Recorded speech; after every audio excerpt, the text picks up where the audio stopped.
तो welcome dear students, मैं एजाज लड्डन फिर से एक बार आपका वेलकम करता हूं, स्वागत करता हूं। तो चलिए सबसे पहले प्रश्न को समझते हैं। काफ़ी अच्छा प्रश्न है, थोड़ा सा शांत होकर के समझिए और यहाँ ध्यान दीजिए। देखिए यहाँ पे क्वेश्चन क्या है कि आंतरिक संरचना पर प्रकाश डालें। प्रकाश डालने का मतलब आंतरिक संरचना के बारे में हमें बताना है।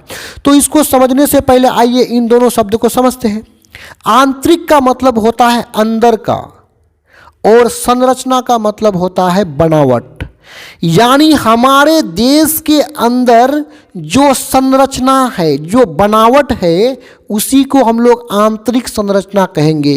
यानी अपने देश के अंदर देखेंगे तो अपने देश में आपको स्कूल का बनावट मिलेगा, कॉलेज का बनावट मिलेगा, आपको सड़क मिलेगा, नहीं मिलेगा, बिजली व्यवस्था मिलेगा आपको। तो इन्हीं को हम लोग आंतरिक संरचना बोलेंगे, अपने देश के अंदर का संरचना बोलेंगे। और ये जो आंतरिक संरचना है, इसके बिना हम विकास नहीं कर सकते हैं। यानी हमारे देश के अंदर का वह बनावट जिसके वजह से हम विकास करते हैं, इसी को आंतरिक संरचना कहेंगे। यानी आंतरिक संरचना यदि नहीं होगा तो हम विकास नहीं कर पाएंगे। अब आइए उत्तर में और ध्यान से समझते हैं और आपको यहीं पे ये प्रश्न याद हो जाएगा। देखिए यहाँ पे आंतरिक संरचना का अभिप्राय, अभिप्राय का अर्थ होता है मतलब, अभिप्राय का मीनिंग क्या होता है, मतलब होता है।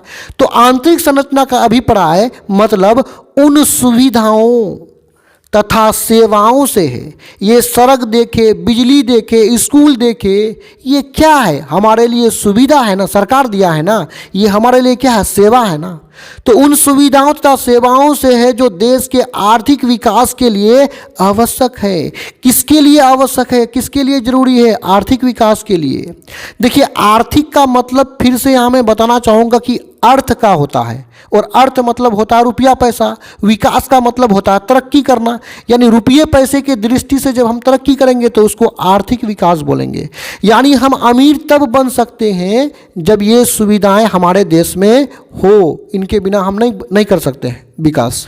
तो आंतरिक संरचना का अभिप्राय क्या है, उन सुविधा तथा सेवाओं से है जो देश के आर्थिक विकास के लिए क्या हो, आवश्यक हो, जरूरी हो। यहां तक तो आप समझ ही गए होंगे। अब आगे बढ़ते हैं थोड़ा सा। देखिए यहां पे क्या कहा गया कि वे सभी तत्व, यानी हमारे देश के वे सभी तत्व, वे सभी चीजें जैसे बिजली, स्कूल, कॉलेज, अस्पताल, बैंकिंग, यातायात और भी बहुत सारे चीज हो सकते हैं आदि देश के आर्थिक विकास के लिए आवश्यक हैं, जरूरी हैं।